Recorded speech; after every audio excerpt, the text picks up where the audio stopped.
segment, the ILS Talks, there is no business like show business. I would first like to introduce you to our moderator for the talk, Mr. Akshay Rathi. Akshay has been involved with distribution and exhibition of nearly 500 films in India and was the youngest members to serve in the Film Corporation of India. Apart from this, he is a very well-seasoned moderator and has moderated various conversations with personalities like Karan Johar, Abhishek Bachchan, Vicky Kaushal, and others. Well, if you ever wished of being a movie star or ever loved a Bollywood movie, then you already have a deep connection with our next speaker. As a die-hard Bollywood fan who has cried, laughed, learned, and connected with several Dharma movies since childhood, it gives me immense pleasure to invite on stage Mr. Apoorva Mehta, CEO of Dharma Productions. Dharma was founded in 1976 by late Shri Yash Johar and today is one of the biggest Indian production and distribution companies in India. Apoorva did his MBA from Cass Business School in London and joined Dharma as the CEO in 2005. Despite having no experience in working in India and in making films when he joined, today he is known as the brain of Dharma. With Apoorva at the helm, Dharma Productions went through a complete restructuring to emerge as the leading production house in India. With the recently announced partnership between Dharma and Netflix, we surely know there's a lot more to follow. Like a lot of us here, his personal all-time favorite is K3G. So without further delay, join me in welcoming Mr. Apoorva Mehta.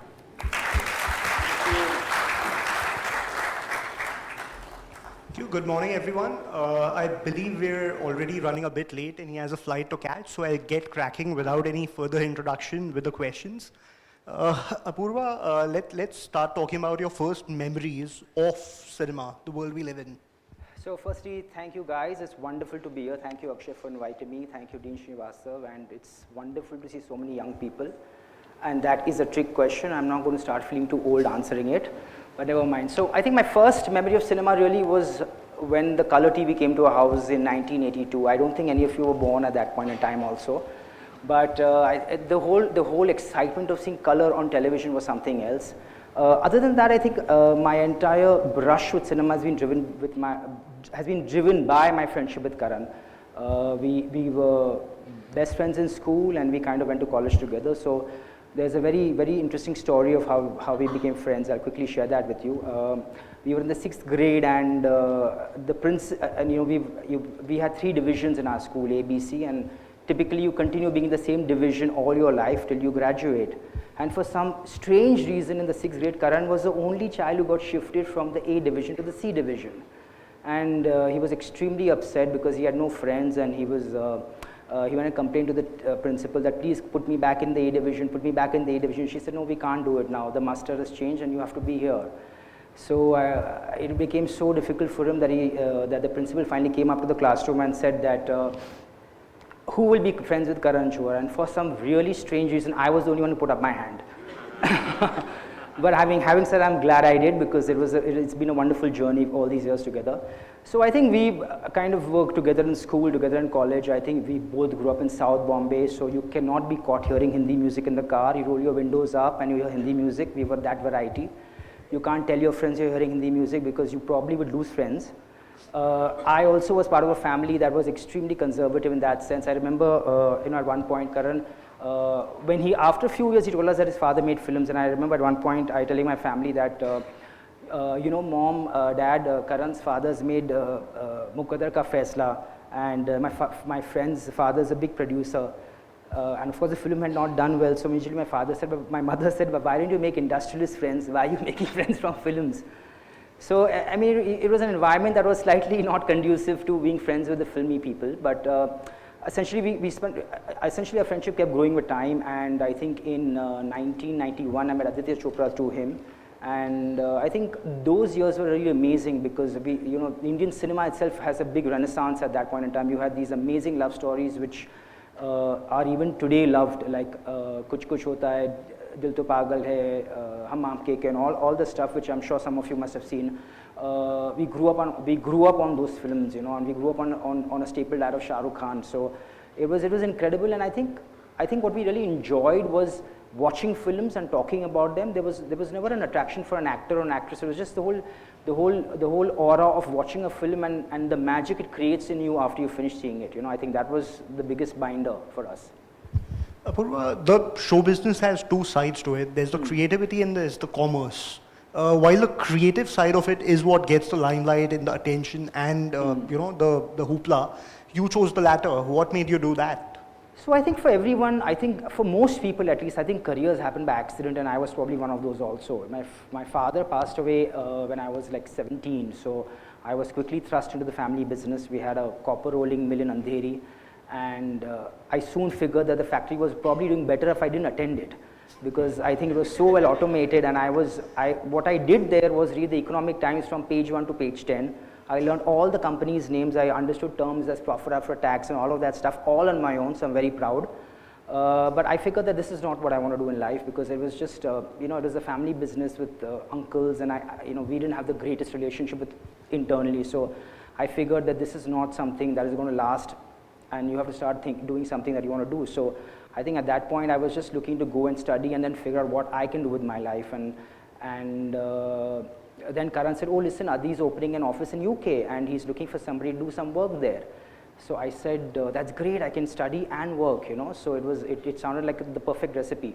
So I spoke to my family, I said, please give me 2 years and I can kind of just get my MBA done, I'll come back and join the business, figuring that I'll deal with all of that 2 years later, if I'm not going to come back or whatever. And I think I went to the UK. It was the most incredible experience in my life, and I think all of you are having that right now, working in a university, studying in a university. It was fantastic because I got the chance to work and study simultaneously. The office was very small. There were 2 of us, so we were pretty much doing everything from vacuuming the floors, lifting those big boxes of prints, making tea, coffee, and reporting to Bombay. The UK office was the head of the international operations. So we had to kind of collate the financial information from all the countries and give it to Bombay. And I think I really value that exercise of being in the UK, because it taught me a lot. The Ashraj has such great MIS systems in place in terms of how things are structured, how they are run. And it really gave me a really big holistic view of the business of distribution internationally, distribution in India. So I think that was a great learning experience. And Karan's father then passed away, unfortunately. He was not well, so he asked me to come back and join him. So it all happened very organically, to be very honest. But it's just like I said, it was just good luck. Apoorva, you spoke about family-run businesses, and Dharma, of course, when you joined, was a closely held business by the Johar family. And when you came in, you were brought in right on the top as the CEO, as the guy who would run the show. How did you go about setting the dynamics where there was Karan Johar, who of course was by the time you came in an extremely popular director, and then you came in to run the show. So how did you go about streamlining things? So it was when I joined Karan, his father had passed away, so there was a huge vacuum in the company. Karan, of course, was creatively extraordinary, but on the business front of things, he wasn't so good. I remember at one point when I had come down when his father had passed away, and we were just waiting to meet all the people who had come to give their condolences. A man put out his hand and told Karan, "Hi, you don't know me, I'm your chartered accountant." And I said, "Oh my God, this is looking scary. If you don't know your chartered accountants, it's not good news."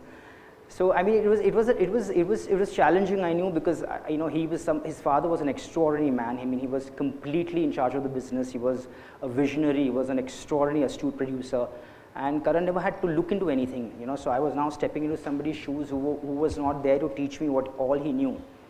So I figured that we had to start from scratch. But I think what really worked for us is that our contrasting personalities made things much easier. As a person, like I said, he was not interested in the financial and the administrative aspects of the company. He was only interested in the creative aspects, and I, on the other hand, am a person who doesn't have the ability to sit endlessly on a film set, sit for long narrations and music sittings. So I think in that sense the lines were clearly drawn. We both had a lot to do, and we didn't have too much interest in each other's side of the business. So I think it just kind of worked very well organically.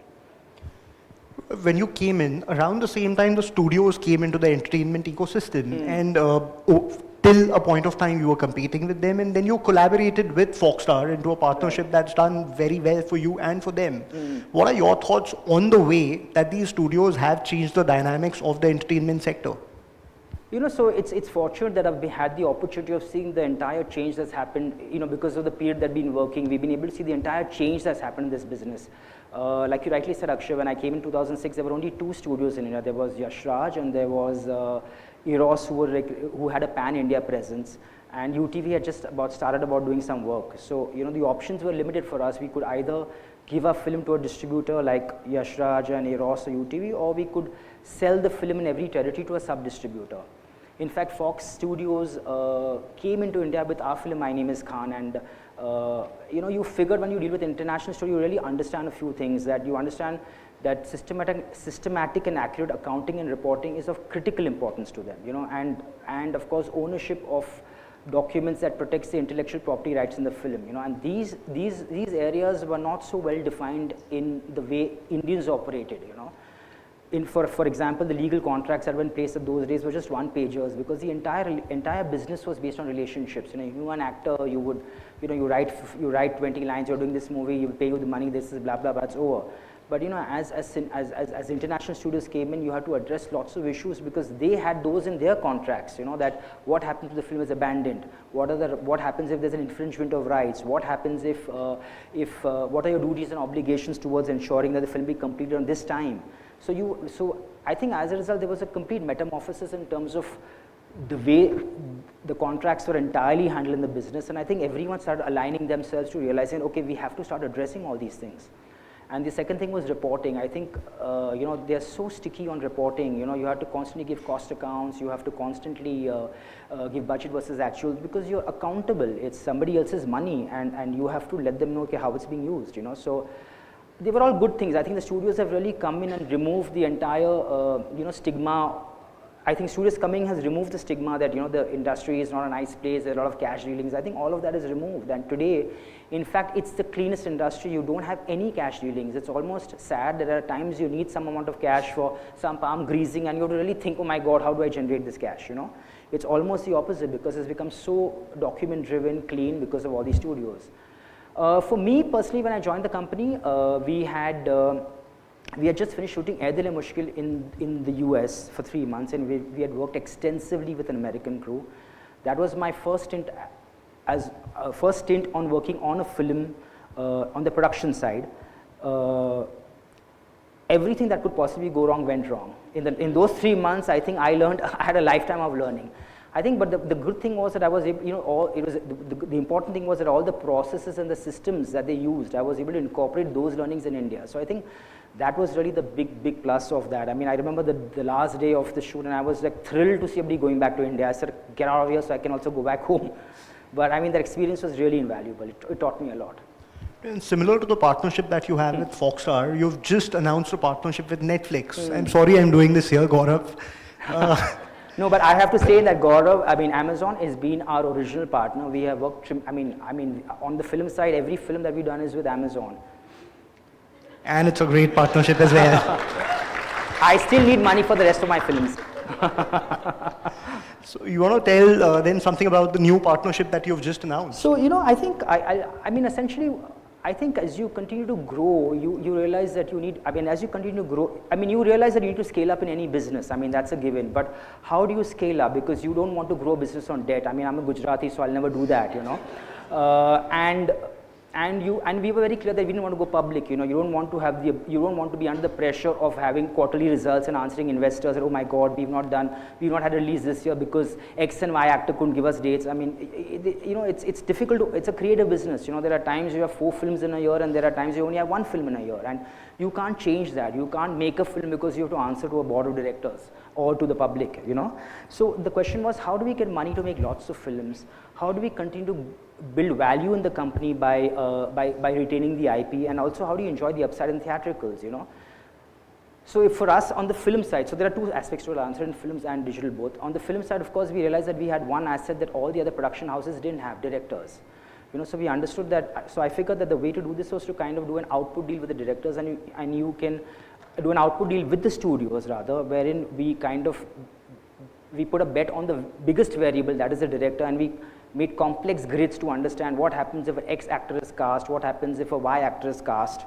And the advantage of doing this is that you have interest-free money, you have the branding of a strong distributor, you're able to continue doing what your core competency is, make films, and you're able to also enjoy the upside on those films, you know. So, you know, it's very, very important to stick to your core competency. At least I firmly believe in that. You know, a lot of people ask me that why don't you do distribution? I said, because that's not my competency. I said, we are creators, we don't understand this.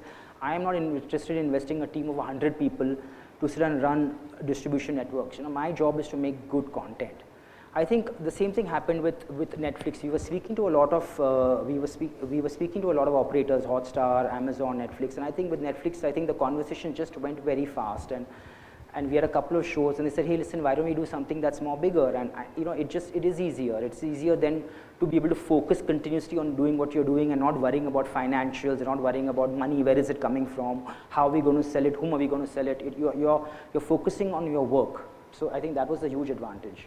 Sure. And while films, you know, a lot of filmmakers make films to voice their, you know, their beliefs about a certain society or a certain world, all of us know that there is an element of commerce that goes behind the creativity.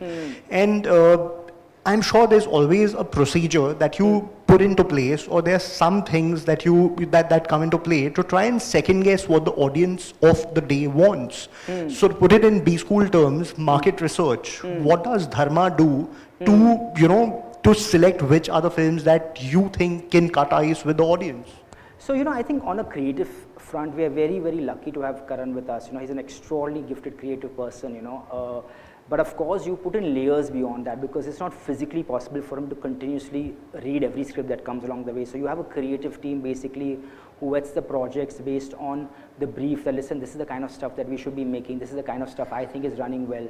And you know, once you've got all of that shortlisted, that script kind of sees light of day. But coming to your question on market research, it's a very good point. I said for any industry, market research is a very, very critical component, you know. And for us also it's critical because it helps us understand the changing tastes and preferences of the consumer, and in our case it's the audiences, you know.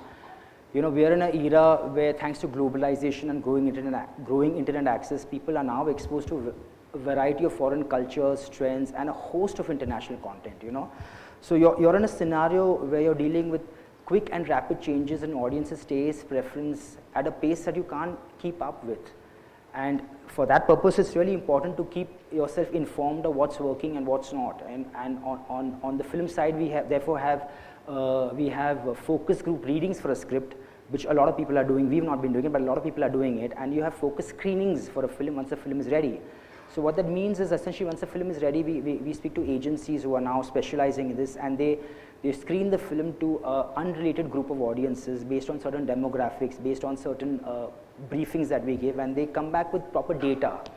It's really important because, you know, when we are watching the film internally, we are all a bit biased because we've made it, you know. So, you know, when 10 of us are watching a film, like on KSTV, watching the film, we said, oh, it's a little bit long, maybe we should cut it, and somebody says, no, I didn't find it so long, and then you said, oh, okay, maybe it's okay then, you know, and you kind of let go of something that may be critical to address.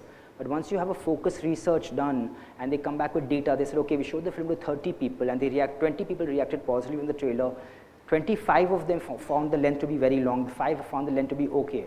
And that is data that you can't ignore. You know, you can understand, okay, so, you know, it allows biased view to come in and tell you honestly, and also it helps convincing the director that, listen, I mean, while you think it's fine, and I also think it's fine, but it's not fine, because a lot of the other people who are seeing this content are commenting, and they don't care because they are here to see content. They don't really care what you spent on it, they don't care how hard you work to make it, they're just here to be entertained. So I think in that sense it's really good, and all of us are doing that now, you know, to get some kind of outside help which is unbiased, that okay, these are the problem areas, this is how they reacted to the film, this is how they reacted to this particular sequence. And then it is always up to you to use that intelligence, you know, you can use it or you can disregard it, but at least you know. So I think in that sense it's great for us. Sure, and one of the first Indian movies that managed to reach out to an audience abroad, which went beyond the Indian diaspora, was My Name is Khan, which Right. came from the Dharma stables. What do you think will it take for Indian filmmakers or Indian content makers to make more cinema or shows that can actually reach out to an audience that's beyond the Indian, diaspora? So it's a good question. So the earnings from overseas theatricals have actually grown from, I mean, I was just reading a KPMG report actually last year, and they said that the earnings have grown from 760 crores in 2012 to 1100 crores in 2017. So Indian films actually have been screened abroad for a very, very long time, but that's predominantly been restricted to the countries who are rich in Indian diaspora, like the UK, the US, the UAE, where all of us have relatives and friends and family, And the reason for this is, of course, that these countries have a very large ecosystem that supports the wide release of an Indian film, based on what is the likability factor for that film in that particular country. I think, to answer your question, I think it's really the non-traditional markets which are really exciting, and those are the ones that haven't shown growth, and that's where the real opportunity lies, But I think for that, a lot of constraints have to be first be addressed. I think the first problem we find is that there's a lack of a distribution setup. What happens in a lot of these countries like Spain and, to name a few, Norway, Sweden, you have few independent distributors who hold weekend shows for the local community, and they are not really interested in developing the business. They are just interested in making a little bit of money and looking after the local community. And in fact, some of them are not even honest, because if the film has earned more money, it's very unlikely that you'll get a report which tells you, okay, we did so much more, so we should be paying you so much more in India, And most important, I think this problem is further compounded from our end, because if you really want to grow the business, you need to dub and subtitle the film in foreign languages. Hollywood has done that amazingly. You find the films dubbed in every foreign language in every country of the world. I mean, if you go to Europe, I mean, barring the UK, of course, Amsterdam is the only country actually that plays films in English language. In every other European country, the films are only dubbed or subtitled in the local language. And to do this for us, we have to be ready 3 to 4 months before, and in India, the film is probably ready 5 hours before it has to be delivered. So I remember we were doing Ye Jawani Diwani, and Mr. Rishi Kapoor was passing by, and there was Deepika was there, and he said that, "Kiske liye aayi hai?" So she said, "I'm just dubbing for Jawani Diwani." He said, "Wo to kal parso release ho rahi hai." So she said, "Yeah." So I mean, that is the state of affairs, because invariably we're never ready in time, and we are not as organized as Hollywood is, And I think if you're ready a couple of months before, then you can identify a few non-traditional markets. You can dub the film in those languages, and you can reach out to a wider non-diaspora audience. That's really where the growth will come from. And of course, you need the support of a good marketing setup in those countries also to make this happen. I mean, I think China is really a classic example of this kind of success. I'm not saying that you can replicate this. I mean, for if you don't know, like today, a film like Dangal, which is really where Amir Khan is a bigger star in China than probably some of the Chinese stars. The film has done a business of 1,200 crores in China. It is absolutely extraordinary.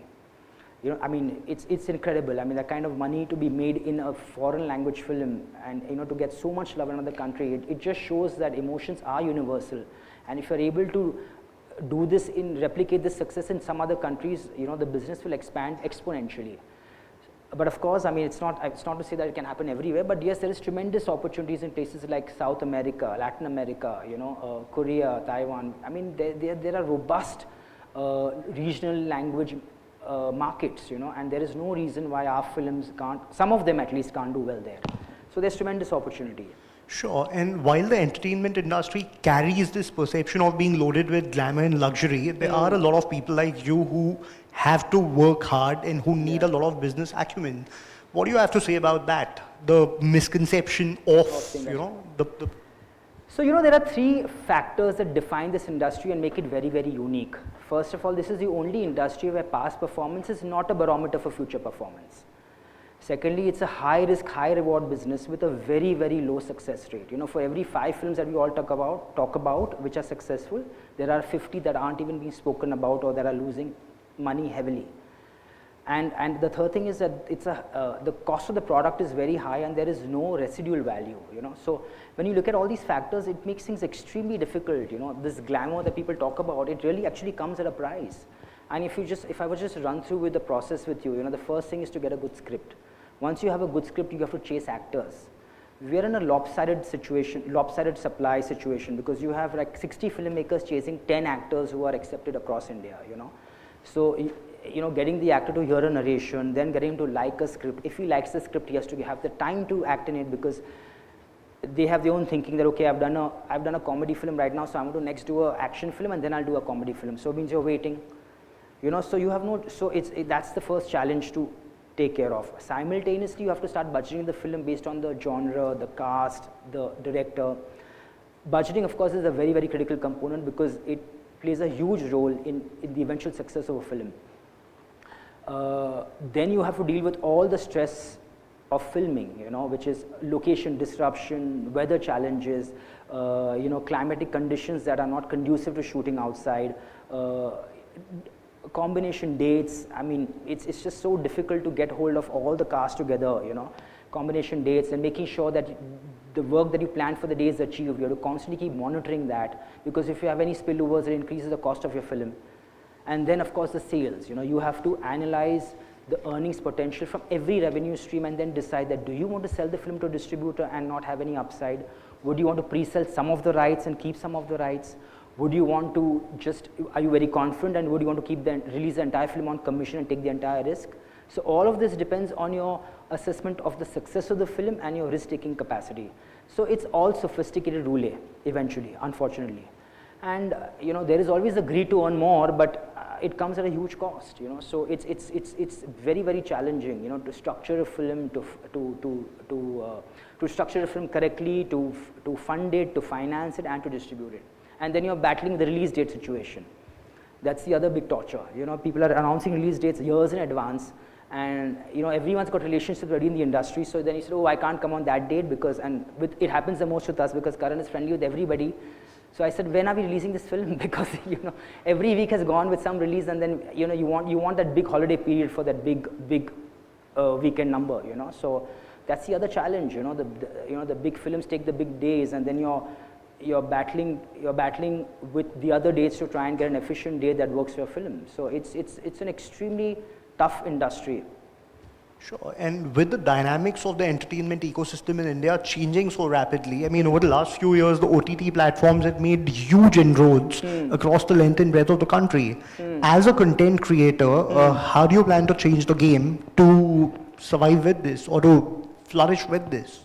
So, we are like you rightly said, Akshay, I think we are in a very, very dynamic environment. The growing popularity of regional films coupled with the increased eyeballs for Hollywood films. And then you have the plethora of these sports leagues to kill you.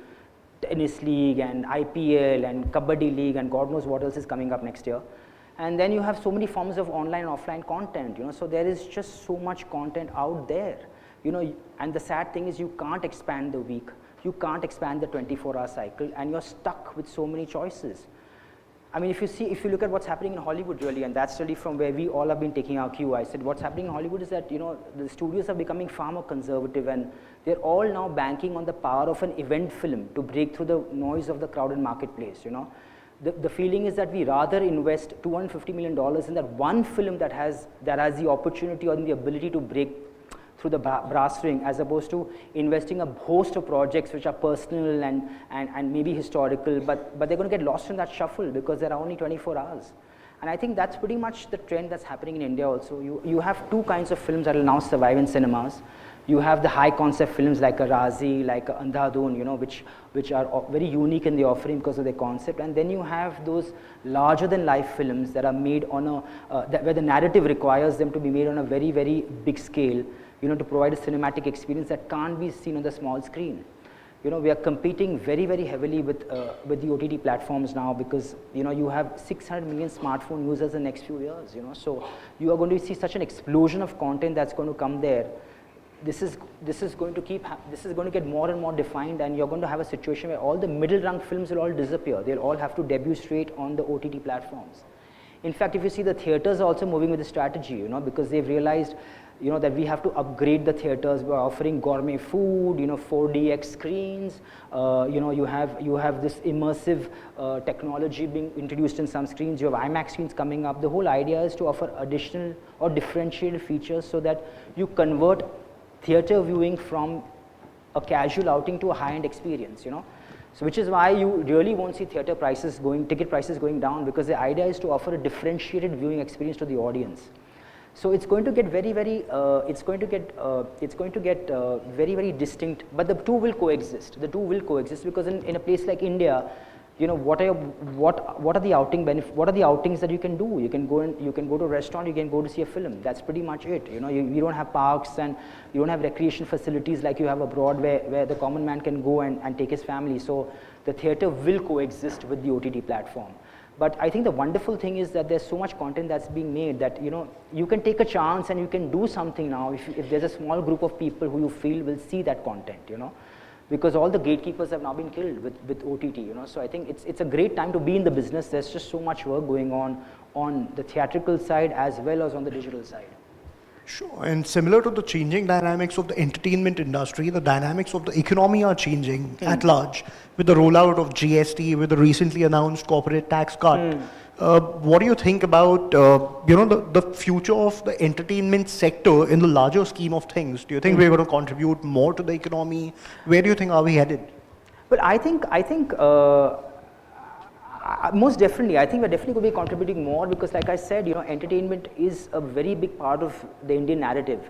You know, I mean, like I said, there is nothing else. You know, in India, you only have two forms of entertainment. You have dinners and you have films. You know, so I mean, we are definitely going to keep contributing much more to this ecosystem. And I think, yeah, I mean, I think we're definitely going to be contributing much more. Sure, and great time to be a content creator. Absolutely. Where do you see Dharma going within the next 5 years? Personal aspirations or the company's mission? So you know, we are asked this question very often. What you're doing? I think we are a very unique studio because we've been buying films, selling films, partnering on films. We've been distributing other people's films. So we've been operating in a very bizarre manner, but almost like a studio in spite of being a production house.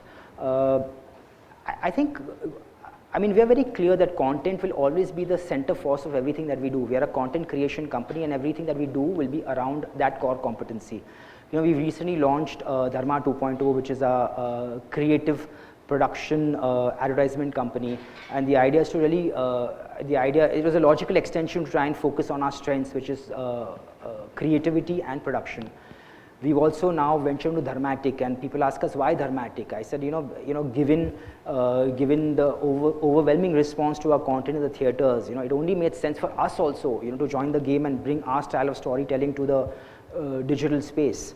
And the idea really is to make innovative content that appeals to the sensibility of the digital first audience. So I mean, I think we are looking to do everything with content. We've also very successfully presented films made by filmmakers of other languages, like Bahubali is a great example for us. Ghazi Attack. We've also done Lunchbox. So the idea is to really dabble in every kind of content, and you know, we've partnered possibly with every production house in the country. We've partnered with every studio in the country. In fact, we partner with all the international studios also. So in that sense, it's just, that's the strategy that we want to be involved with a film or a story that appeals to people. And one last question before we open the house to the students for questions. As one of the most celebrated young CEOs in the entertainment sector, your message to the future leaders? Well, I mean, all of you represent the best of the best, you know. So I mean, I think you're going to have a great life going ahead, and you're going to be obviously shaping the world as we speak. I think personally, for me, I've always believed that it's really, really important to have a few characteristics that define you as an individual as you move forward, you know. A lovely word I learned some time ago, ambition, which is really the combination of humility and ambition. You know, ambition is something that allows you to succeed because it's the most important ingredient which overrides talent and resources, you know. So if you have ambition, you're going to triumph at any point in time, and it's really important to mix that with a strong dose of humility. And people often ask me that what is it that you like about Karan the most, and I say it's his ability to be continuously ambitious and be humble about it. You know, you have to have the ability to laugh at yourself, to not take yourself seriously, especially in a business like ours, because it can really go to your head. So it's really important to be grounded at every point in time. That's one thing. Then I would also say that it's really, really important that whether you join any other organization or you start your own venture, you have to always be consumer centric. You know, you keep reading about this, but it's very, very important. You know, you have to know what's working with the consumers, because the moment you lose track of that, you're off the game. You know, and you have to focus. You must keep focusing on building value, and all the valuations will automatically follow thereafter. So that should be a focus. And I think the most important is lead a great life, strike a balance between work, personal activities, physical fitness, You are the biggest nurturer of your success, so you have to give yourself that time and enjoy it. Yeah. Thank you, Apoorva. Those are lovely insights. And we'll open the house for questions, which we'll do with raise of hands. So, yes, right here in the middle. Can we have a mic going out? My name is Suryansh, and my question is, how is coming of Jio Fiber going to disrupt your business model? Because now we have heard news wherein they are going to launch the newly launched film in your drawing room. So how is that going to disrupt your business model? Yeah, so good question. I think the internet has already disrupted the business, and Jio Fiber is obviously going to take it one level higher. Like I said, there is going to be increased and improved connectivity for everybody in the world, everybody in India. You're going to have them consuming more content on the OTT platform, because even now when you read data, the highest amount of consumption on the OTT platforms is sports and videos.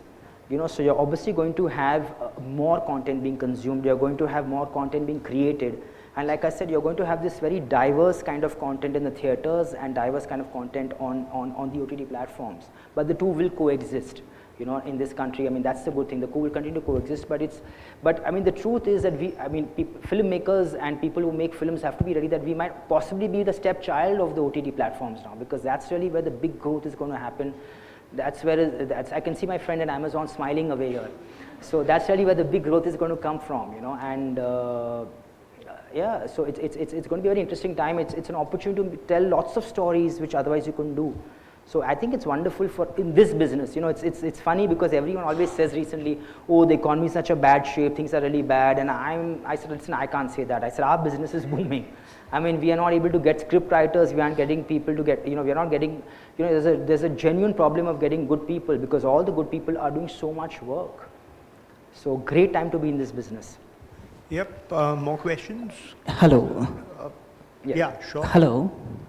Hi, sorry.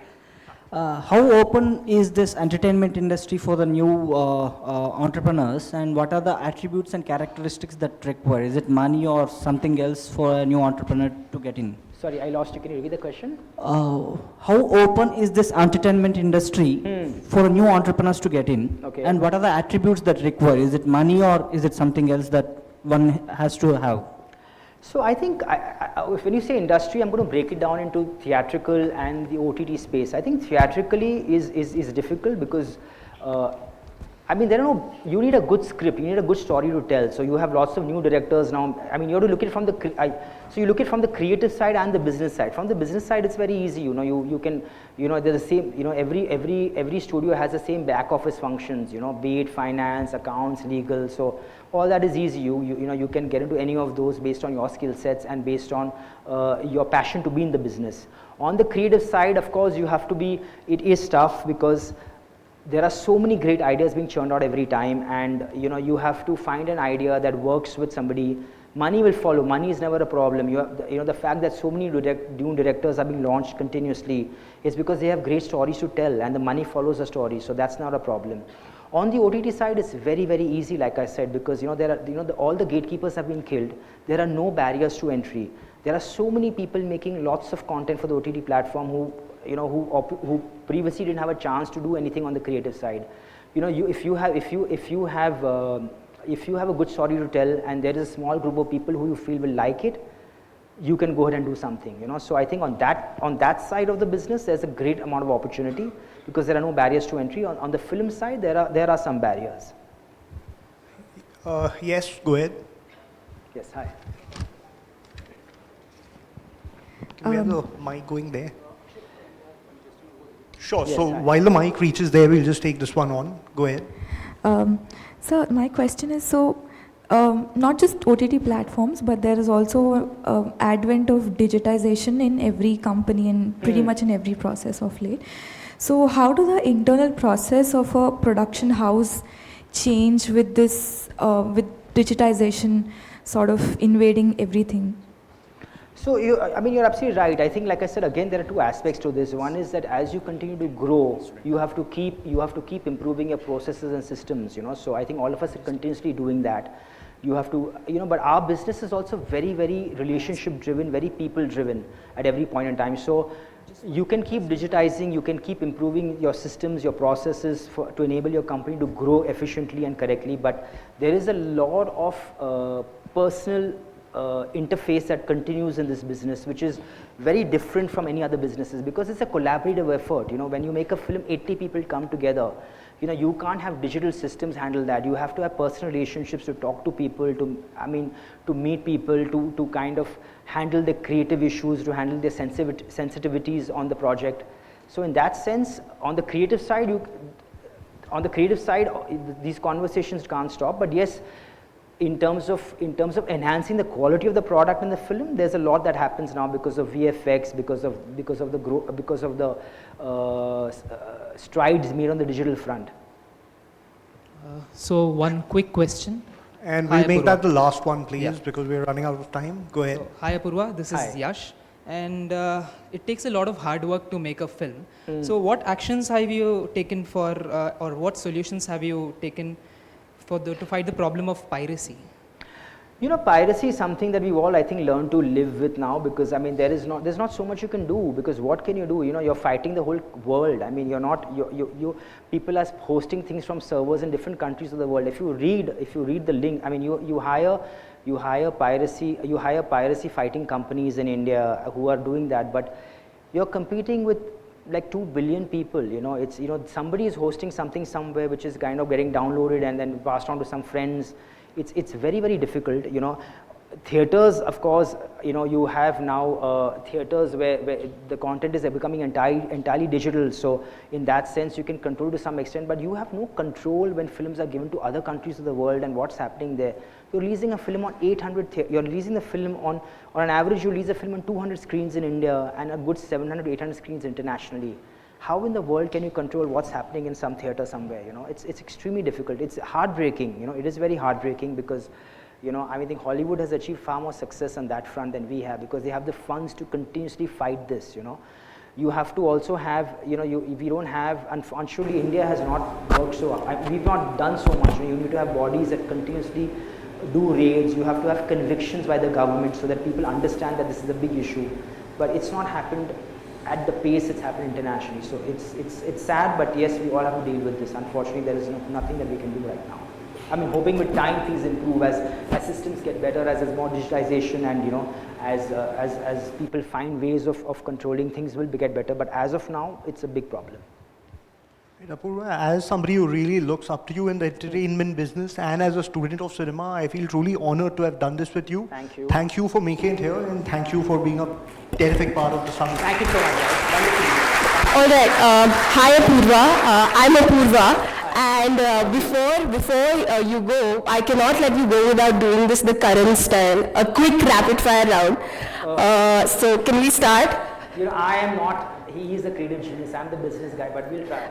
All right. It's a very simple one. Not going to take that hard. So first, your evergreen movie. Kabhi Khushi Kabhi Gum, and I have two actually, and Hum Aapke Kaun. Your guilty pleasure. My guilty pleasure is no. Something cheesy. I'm trying to think of what the last cheesy thing I saw. Desperate Housewives, some years ago. All right. Your binge watch series. Binge watch series is Marvelous Mrs. Mason. Beautiful. One word for the following: Netflix and Dharma. Great stuff together. Your most awaited project. Most Awaited project. Brahmastra. The most versatile actor. For me, Ranbir Kapoor. And the last one, Dharma auditions at ISB. Anytime. All right. So thank you so much, Apoorva, for being such a sport. We don't have a fancy hamper to give you, but I would request the ILS team on stage to hand over a small token of our appreciation to your team. Thank you so much, guys. It was wonderful for us to take our time.